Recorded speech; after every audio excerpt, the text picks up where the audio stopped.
Welcome back to the Two Left Feet channel. If you haven't already, please like, subscribe and hit that notification bell. Now, I just want to get on with talking about the weekend's action straight away, Cheek, so let's just dive straight into it. I'm ready. Arsenal 4-1 versus Palace. Let's start with this. It's a good bounce back for Arsenal after Europa League heartache.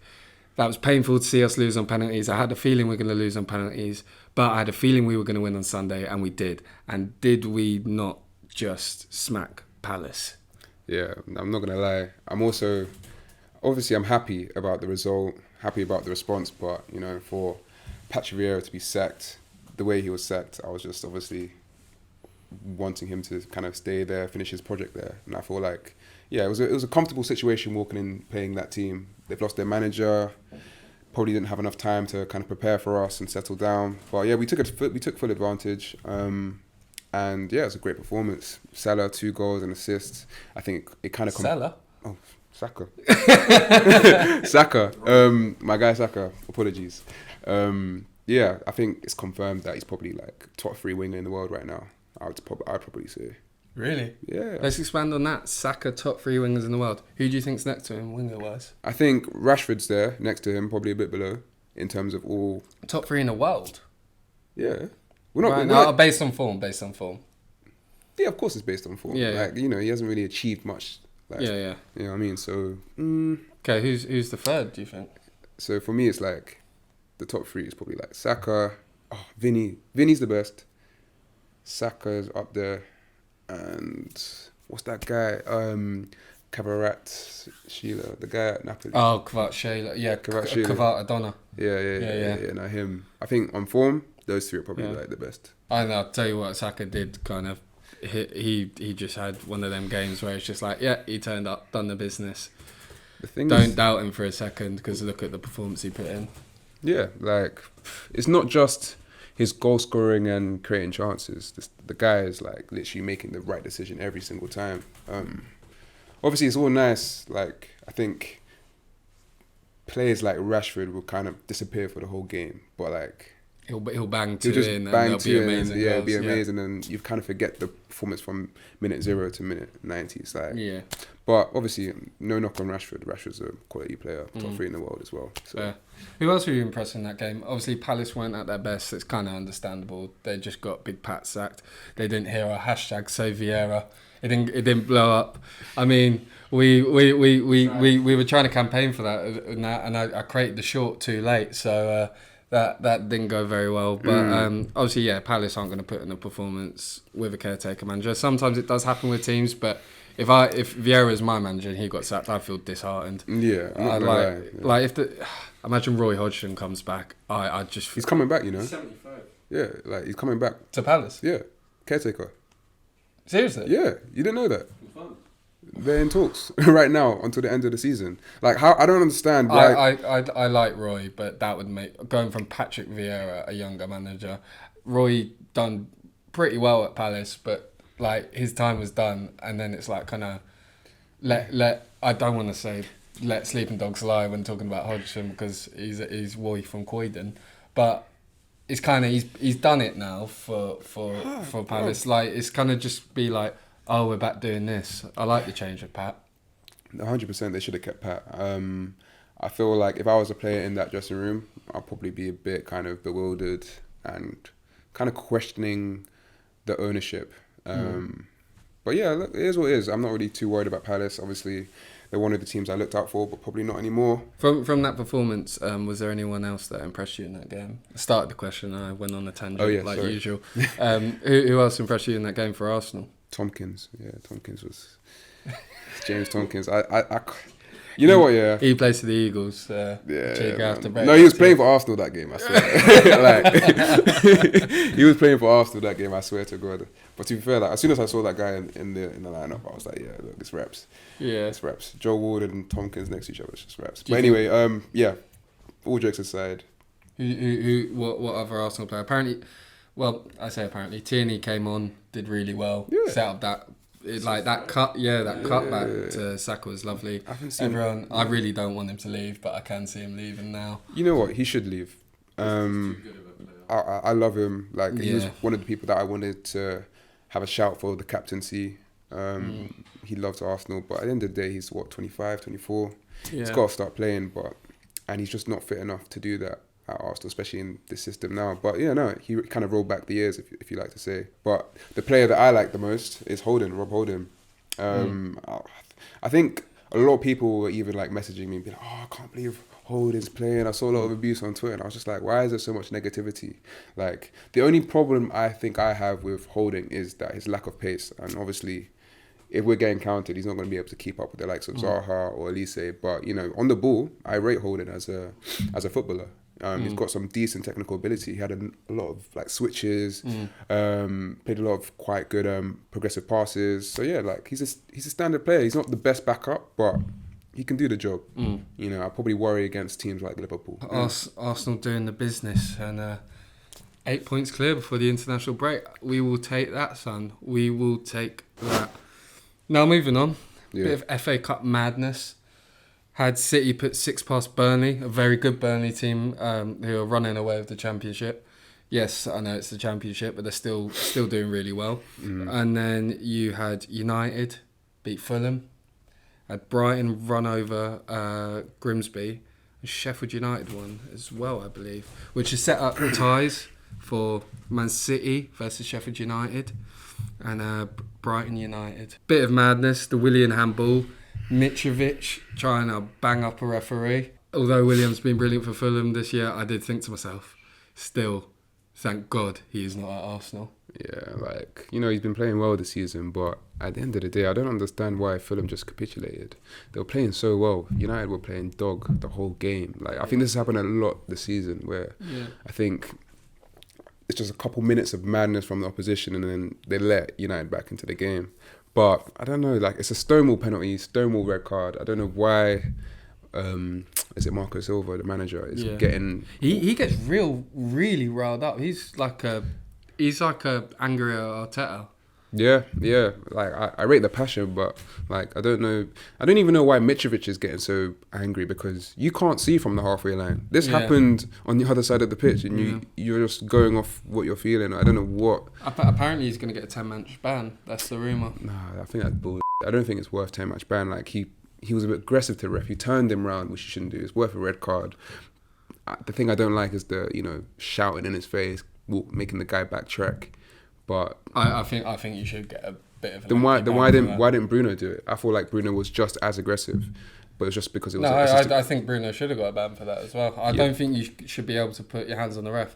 Although the refereeing is shocking in England, so much so I saw a video earlier today actually in the Leverkusen Bayern game, and the player quote unquote dived twice. Yeah, and they went to VAR, and the referee at first booked the player for simulation. The Leverkusen player for simulation, and then twice went to the VAR room and said, "Look, I got it wrong. It's a penalty." And Leverkusen got 2 penalties and won the game. But I can't see an English ref having the humility to overturn decisions like that. So don't get me wrong, English officials are terrible, but at the same time, like you can't put your hands on officials. If you ever watch rugby, like, it's so respectful towards referees. There is a cat screaming in the background, but he doesn't agree with my opinion. But you can't put your hand on referees. I think you have to get a lengthy ban for that, and it goes for Fernandes as well. Whether it's more aggressive or not than the other one, I just don't think you can do it. So I do think he deserves a ban. But like I said, I think the main thing is consistency with decisions. Like, I just can't imagine a world where they review Bruno's incident and then do nothing. They literally come out and say, "No, it's fine," and then they go to someone that's already been given a red card and extend it by triple. Like, it makes no sense to me. Like, you have to have some consistency within one season, and if they do give him a 10-match ban, he's out for the rest of the season. And Bruno's just got off scot-free for basically doing a similar sort of thing. And let's not act like Bruno doesn't always chat to the referee and get aggressive to referees, because he does that every game. So, like, and I think he should be punished, as I said. But I hear where you're coming from. If Mitrovic gets a ban, then it makes no sense. Yeah, like, if you haven't given Fernandes a ban for it, you can't give Mitrovic. But at the same time, I think in an ideal world, both of them should have got bans. Yeah, I understand maybe a 4 or 5 game ban, but 10 games is a bit excessive, man. Like, the guy made a mistake. He was aggressive. He should apologise and maybe get fined wages as well. But anyway, United ended up winning. Unfortunately, as we're not the biggest United supporters, but we try and be as unbiased as possible. And talking about being unbiased, our title contending team next to us, City won 6-0, Haaland on the madness. They're through to the next round. If it ends up being a City United final, which I actually don't think it will be, my prediction is that'll be City Brighton. But if it is a City United final, God, I sound so anti-United today. I promise you're not. So you're gonna have to slap me up. But don't worry, United fans. There's a United fan behind the camera. He'll give me a good slap. Yeah, good bollocking. He's like, don't do that again. But if it is a United City final, who do you see winning that? Personally, I can see City winning it. Yeah, you pick the better team, but anything can happen in the finals. We don't know how much United will pay the refs this time, so but we'll see. Jesus, we're going on an anti-United agenda today. So you're gonna have to get the hammer. I won't be surprised. I won't be surprised if I see Howard Webb come back live in the flesh at Wembley in the final. But exactly. See what I mean? See what I mean, man. See what I mean? I think the international break kind of came out at the right time for an Arsenal fan point of view. We kind of get maybe some clarity on some of the injuries. Jesus can get a couple more weeks to get under his legs. Saliba comes back. City look like they're on a run right now. What, scoring 11 goals? Yeah, I think you're right. I think they're going to hit that form again that they usually do at this time of the year. It's so annoying. And but this gives them a little breather, because they've scored how many goals in the past 2 games? They haven't played a Premier League game in a while as well. So to come back after international break and kind of get back into the swing of things, it could be a bit tough for them, especially at home to Liverpool. So let's see. 2 mad matches, and talking about predictions that I got wrong, I said Wolves would beat Leeds 1-0, and Jesus, was I wrong. I mean, I wasn't going to get the red cards right, but 4-2 bloody Leeds. Great result. Yeah, it looked like a mad game. Yeah, I'm surprised that Leeds got the victory myself as well. They're up to 13th now from 1 win, and they were in the bottom 3 before, I think. Yeah. I could be wrong there. Yeah. I mean, anyone in that 8 bottom teams is still yeah, no one's safe, not even Chelsea. Yeah. It's crazy. I can't really remember a relegation scrap like this in a while. It's tight as down there. Yeah. And the last 2 or 3 games of the season are going to be hot. Well, good result for Leeds. Luke Ayling, I love your celebrations. There's not much to add on this, but crazy game. Go and watch it if you haven't. But you'll be happy, mate, because Everton equalised in the last minute against Chelsea. Who's not going to be happy at that? Yeah. No, not even. You can never go to brunch in Chelsea ever again. I can do what I want, and you know what? He's banned from Chelsea. Maybe I might just do that this weekend. It's a nice little spot. Yeah, go for brunch and say, "Come at me, geese." But it was a good game from Everton's point of view. They came back twice. I kind of was watching the game kind of with a on my phone at the same time. Wasn't that interesting, to be honest. But I think Chelsea were quite wasteful, and they kind of let Everton get back into things. And Koulibaly, obviously, late on in the game, got ripped. I think he's showing his age, and he's showing what a poor signing he has been. So just go and gun him again. No, but I think João Felix, he showed flashes. I think he's a really good signing. Whoever gets him, or if he stays at Atletico, I think they're winning. I would like to think Arsenal can kind of put in a little bid. Good. Yeah, I can't see him going to Arsenal now. I mean, he picked them over us in the first place. To be fair, I think he kind of suits the Chelsea way. Yeah.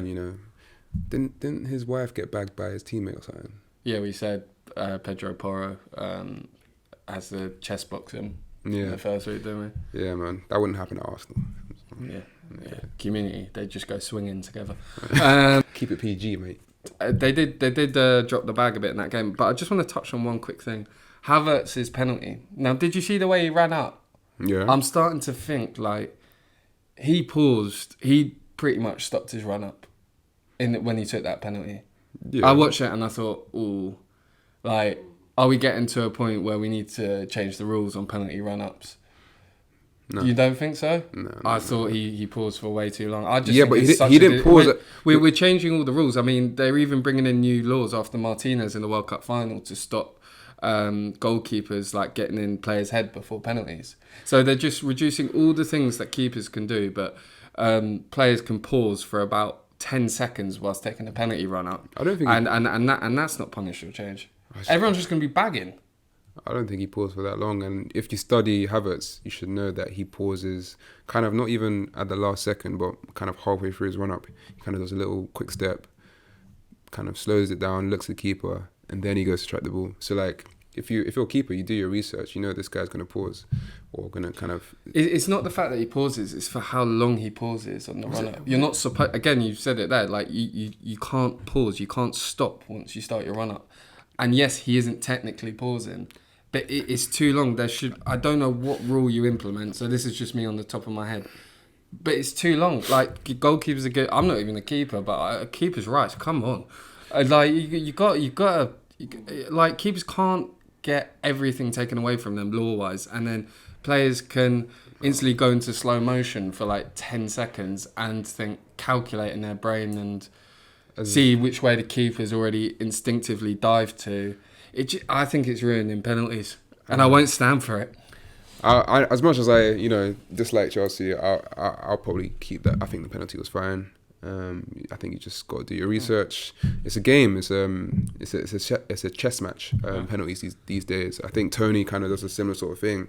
Right before I'm not just gunning Havertz. So, but I'm gunning everyone who does it. No, I think. Bruno does it. Yeah, like no, there's like the skip and hop thing. I don't mind because you're airborne. Your Bruno doesn't do that anymore, though. He doesn't, but I'm just saying that one I don't mind because you're skipping up in the air. You're still making movement. You've launched yourself in the air, but it's the slowly dragging your foot as you're about to kick it. I wouldn't mind it so much if these rules weren't being in place for keepers. Like, how much fun did we have with Martinez in the World Cup final penalty shootout? And now keepers can't play mind games like that anymore. Why? You're ruining it. Why? Because they're putting a ban on it. What? On, going up to penalty takers before they're about to take the penalty. So what happens if you do? I'm not sure, but I saw it. I saw it online. Yeah, you'll get penalised in some way. I'm sure there's ways to get around it, but it's just the fact that they're bringing it in that's annoying. Let's do a debate. We're gonna clip this up as well, so it might be on the TikTok or the Instagram. I saw this from Stokey G2 on Twitter, the ratio king. If you could sign one player from the bottom 8 teams of the table, who you signing? So you got Wolves, Forest, Everton, Leicester, West Ham, Bournemouth, Leeds, Southampton. Now this was... You forgot one. Oh. Chelsea? No, but they're pretty far down. Like, I swear they're quite... Because obviously, like, when I load my phone, I only get, like, the top, like, 9 teams or something, so like they're pretty far down, aren't they? Yeah. The worst 8 teams in the league. Yeah. So they're pretty far down. I mean, you had to mention that again, but So out of those teams, this is taken from a week ago. So obviously the table's changed now, so the order I've said it in is different. But as I say, you've got Wolves, Forest, Everton, Leicester, West Ham, Bournemouth, Leeds, Southampton. Maybe a good idea of what we do when we do this is name a player from each team and then pick one. So first player that comes to your head from Wolves that you'd sign. Mine is Pedro Neto. Pedro Neto, yeah, decent signing. Yeah, been poor this season though. Yeah, but he's coming back from ACL. Yeah, like, he's had it a takes long a year injury. and a half. So Pedro Neto, Wolves, Forest. Neves. Am I? Oh, actually, Ruben Neves. Yeah, Ruben Neves. I'd rather have Ruben Neves. All right, Ruben Neves, Wolves. Pick your own player, man. No, but we're gonna do one for each team because that's you locked in your choice, man. Okay. All right. Let's pick one joint that we agree on. No, so pick yours before you start copying mine. You know what I mean? Ruben Neves, Wolves. You saying I had no ball knowledge? You know what I mean? I had surgery. So. I just forgot about the long shot king. Wolves. Ruben Neves. Forest. Oh jeez, I don't know their team. Screw it. Keylor Navas, keeper. Yeah, he's a good keeper. He's a good keeper. Everton. No. Okay. What's my name? Leicester, Harvey. Oh, Maddison, yeah. Maddison. West Ham, Rice. I think we can agree on that. Yeah, Rice. Bournemouth, Billing. Leeds. Yeah, Billing can be on Leeds. On my bench. Tyler Adams. Tyler Adams. I really like Tyler. Or that Notto guy. Yeah, Notto's good. I think I'd go Tyler Adams. The winger. Yeah. Tyler Adams. Huh? Yeah, that's let's you, go. man. I'm doing my. We're doing one each, and then we're gonna do like a quarter-final bracket because it's 8. Oh, quarter-final. Yeah. Oh, okay. I didn't So know we'll that. break it down. So Leeds, Notto, or Tyler Adams. Yeah, go for Tyler Adams. Tyler, and then Southampton has to be Ward-Prowse. No, Okay. Bella Kotchap. Bella Kotchap, of course, he loves him. All right. Bro, he's a baller. Okay, like, fair. I think, yeah. Okay, let's break it down. Wolves versus Forest. Who do we go for? Keylor Navas or Ruben Neves? Who would you take? Ruben Neves. Ruben Neves, okay. Everton, Leicester. Who do we do? Onana or Maddison? Maddison. West Ham, Bournemouth. It's gonna be Rice. I know this. Rice. We're Yeah, not Rice. looking at Billy. Tyler Adams or Ward-Prowse? Isn't it, man? Tyler Adams or Ward-Prowse? No, Bella Kotchap. Oh, Tyler Adams or Bella Kotchap? Bella Kotchap. Bella Kotchap, cool. All right. I'm trying to So, slide in Ward so- Prowse. These are all looking Ru- very Ru- Brexit right now. Like, we need some culture in here. yeah, fair. Ruben Neves or Maddison? I think I'll go Maddison. Yeah, Madison. Madison. And then Rice or Bella Kotchap? Bella Kotchap for me. I'm just going to say Bella Kotchap because you love him so much. But you love Rice, so like, you know what I mean? I would take Rice over Bella Kotchap. That should be a final right there, in my opinion. But, Okay. you know, Rice. I like Rice. I really do like Okay, Rice. Let's put so Rice. who'd you take? Rice Rice or... is a better player right now, but I So- think Bella Kotchap will surpass him. Fair. Yeah. Fair. So the two players from the bottom 8 that we would sign, it's between Maddison or Rice. Who would you rather have? It's a tough one, that. See, Bella Kotchap. You've already signed Bella Kotchap. I'm greedy, man. Greedy. He'd Maddison be the or Rice? perfect kind of right centre back for Arsenal. I feel kind of he'll get a few games, kind of be back up to Saliba here and there, and then maybe, yeah. I want Chica to do an interview with Bella Kotchap now. Well, so Maddison or Rice? For Arsenal, or like, because imagine Maddison, Odegaard, and then Rice in the middle. It's really tough. I like both. Just give me Rice. Just give me Rice, man. I think he. Yeah, I think give me Rice Rice as plays well. every game. Madison. But they're both leaders as well, I'd say. Yeah, of course. But Rice plays every game. You know he's going to be there every single game. Madison gets injuries all the time, and he gets bookings like there's no tomorrow. I think Rice hasn't been. He's played every game this season. Yeah. Madison's probably missed nearly half the season. So like, So Rice. yeah, Rice. yeah. Yeah. After Give me that. Rice. Give you Rice. Jay Rice. What did you say? Jay Rice. J Rice. Jollof Rice. Fair. A bit slow there, man. Yeah. My man doesn't know, he isn't Yeah. Oh yeah, Yeah. just Sunday roast. Well, I'm as white as a, Sunday roast. yeah, Sunday roast for the missus. Yeah, I'm as white as a Bangers and A4 mash. sheet of paper. Bangers and mash. Bit of gravy on top, right? Yeah. What's that spice? Yeah. Yeah. That's when I put the pepper in my mash. Bit spicy, innit? Yeah, a bit spicy. Yeah. Yeah. Say no, man. Yeah, live life on the edge. Last game to talk about, got Southampton versus Spurs. Now, I predicted this in my predictions on TikTok and Instagram. Plugging again, 2leftfeet.football, so 2LF.football. I predicted 1-0 Southampton. Got that wrong, but I did say I thought they were going to get a result, and they got a result in the last minute. Mm-hmm. Is that a penalty on Maitland-Niles for Ward-Prowse's equaliser in the last second? Yeah. Good answer. But Yeah. I think the biggest thing to come from this game, obviously Spurs didn't get the result they wanted, and Southampton got a good point, I'd say. I mean, although it feels like Spurs are like in a way worse situation than they actually are in regards to the table, but as background things go, yeah, it's bad. What do you think of that Conte rant? Hilarious. Like, he didn't say anything that was false.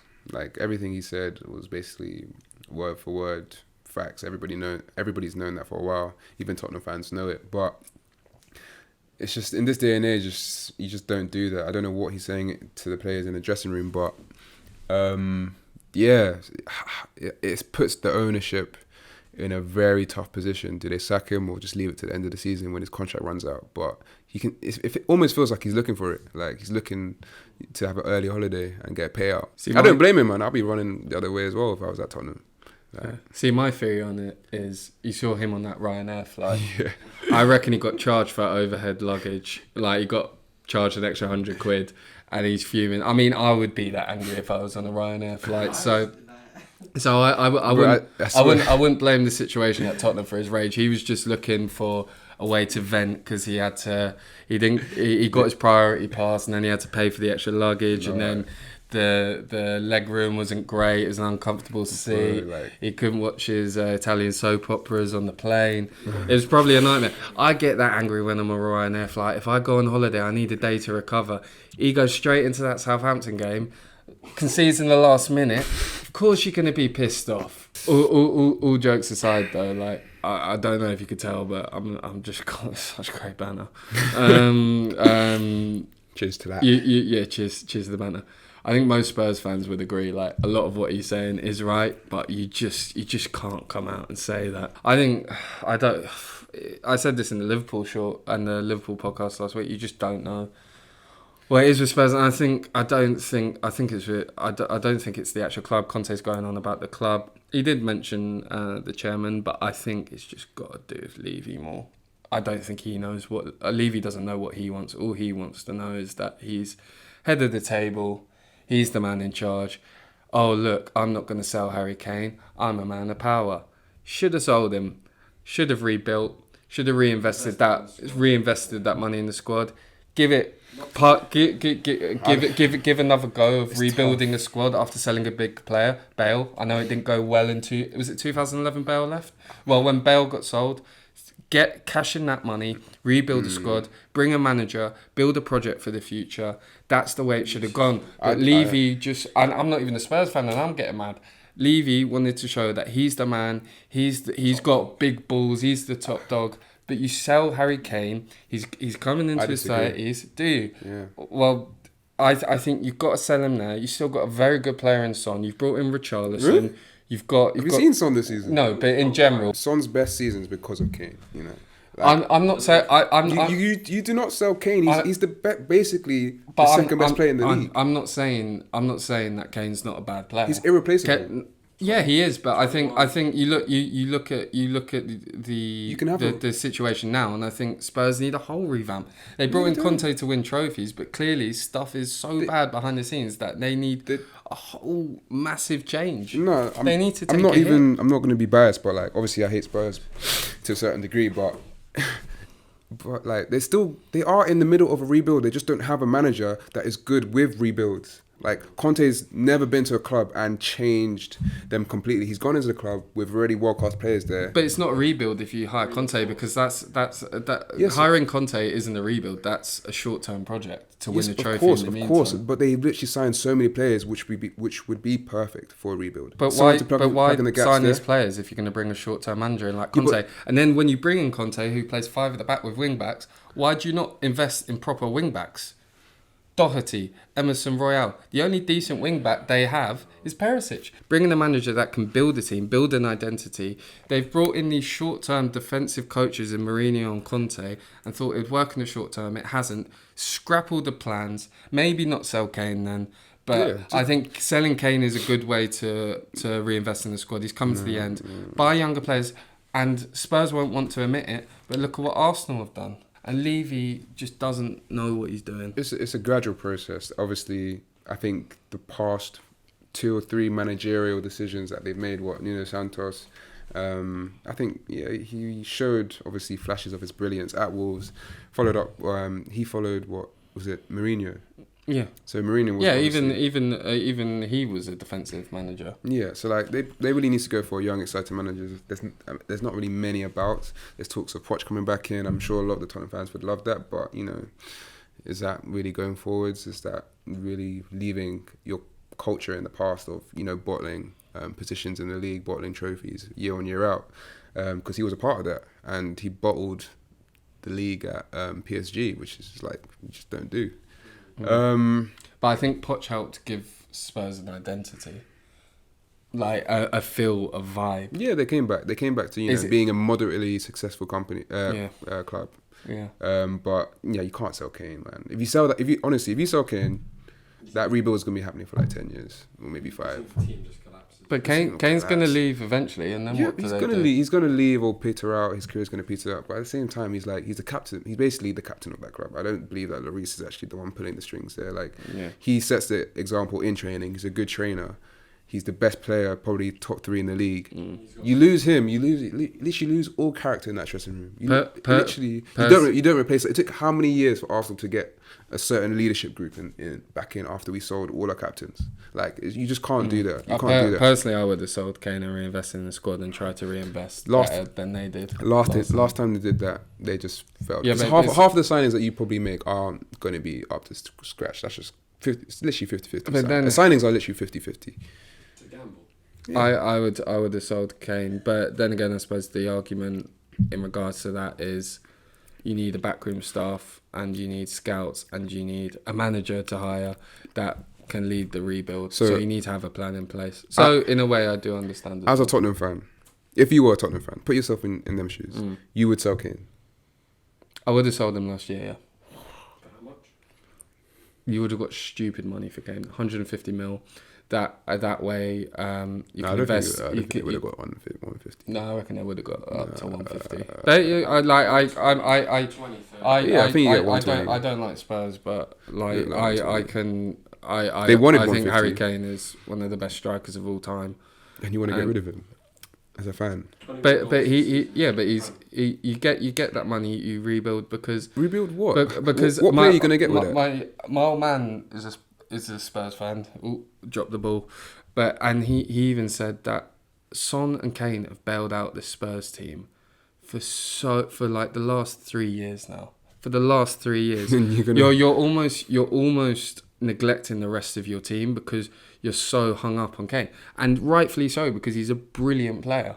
But because he's so good, there's almost this illusion that Spurs are better than they are because he bags so much. I think Spurs need a whole rebuild of their whole squad. Their defence has been shaky for years. They haven't really been able to get the midfield right. Right now, they can't get the wing-backs right in the system, which depends on wing-backs. Kane has bailed Spurs out for so many years now, and I think they need a whole rebuild and a whole balanced squad. And relying on stars doesn't always make success. I just know that you sell Kane for 120, 150. You probably trying to aim to replace him with probably 3 players that are probably of a very good standard. Those 3 players will never match up to what Kane has done for this No, club. of course not. Of course not. And I feel like you'll set yourself back so many years. But obviously, I don't want. But you got to take one step back to take 2 steps forward. Yeah, but you don't want to start finishing 10th, and then start kind of gradually getting up again because that's what's going to happen. Of course, yeah, but of course it's a gamble. But at Then you're going to sack the other manager again. You're not going to be patient with that manager. In 4 or 5 years, he's going to peter out, or in 4 or 5 years he'll have played for another club for a few years. He's probably got 2 more. So what does Spurs do going forward? That's my point. I'd rather get a good manager. That's it. That's all you need to do. You need someone at the top who isn't there all the time just to prove himself and show he's the man. Let's get on to the more serious stuff. Who wins in a fight? Conte or Richarlison? Now they had beef the last week or so, and I reckon this has got a finish in a scrap. I'm gonna go UFC again. UFC level. Yeah, UFC level. You know, I have a strong opinion about this one actually. Yeah, go on. In any sort of combat, whether it's boxing, UFC, street fight, tag team, WWE, whatever, ladders and table, like whatever you want to call it. Yeah. Richarlison wins, like. Yeah, but He's a bit of a peacock, isn't it? You know what I mean? Yeah, they call. He's got the reach. He's got the reach. He's from the favelas. Yeah, It's like an ostrich. Bro, he could live over there. They call him the pigeon in Brazil. Yeah, the man. Pombo, cultural man. They call him Pombo, and he celebrates like that. Pigeon dance. Do you reckon he's pecking off Conte's head? Insert the memes. Yeah, I reckon he's pecking off Conte's head. Let me say, I've got a whole story on how it goes. They walk to the ring, WWE style, like WrestleMania, Set the UFC, MGM Grand, and Richarlison walks to the ring. He kind of got that Vince McMahon swagger. He's coming out like that, and he's also doing the pumble, but. He's walking to the ring like that. He's just got the swagger. He's feeling loose. He's like, I should have started all season. And he gets in the ring. He's feeling loosey-goosey. He's feeling good. And then Conte, the lights go down. Undertaker, ding. And you know how he's got them piercing eyes. Just like binoculars, Trossard. You just see Conte's eyes like that, and he's got that stern face, and he's just eyeing him up. He's just staring at him the whole time, even though he's like 50, 60. He backs himself in this scenario. Just stone coldness. You really been Yeah. You really been thinking about stone this? coldness. They get in the octagon. They lock up. Conte can't take his eyes off him. Yeah. But then the bell goes and Richarlison gets them in the guillotine quickly. That Brazilian jiu-jitsu kicks in and Conte's in big trouble. Exactly. And then he flies back to Italy on his Ryanair flight and he gets even more angry and then takes a job at AC Milan. So that's how I think the fight goes. Bro, it's lights out, but even before it even started, like Yeah. no, it's not a competition. No backing for Conte, no? Nah. He's just got the eyes. Bro, I think Come on. that guy's all talk, man. That's Yeah. all talk. Yeah. So Tuchel even would have just dapped that guy out, man. yeah. That'd be interesting. Yeah, Tuchel would have slapped that guy out, man. After getting battered by Richarlison in the octagon, he can't have a go about the overhead luggage in his Ryanair flight. On that note, we'll leave it there. Mm.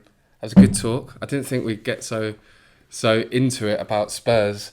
Man. It's going too well for Arsenal. They should hire me, man. Yeah. I never thought we'd got go that so club. passionate about that. But anyway, Got it from the inside, I swear. Just literally hire me. I'll just literally David Moyes style, man. on that note, we'll call it there. If you haven't already, please like, subscribe, and hit that notification bell. And Chica, is there any question you want people to answer in the comment section?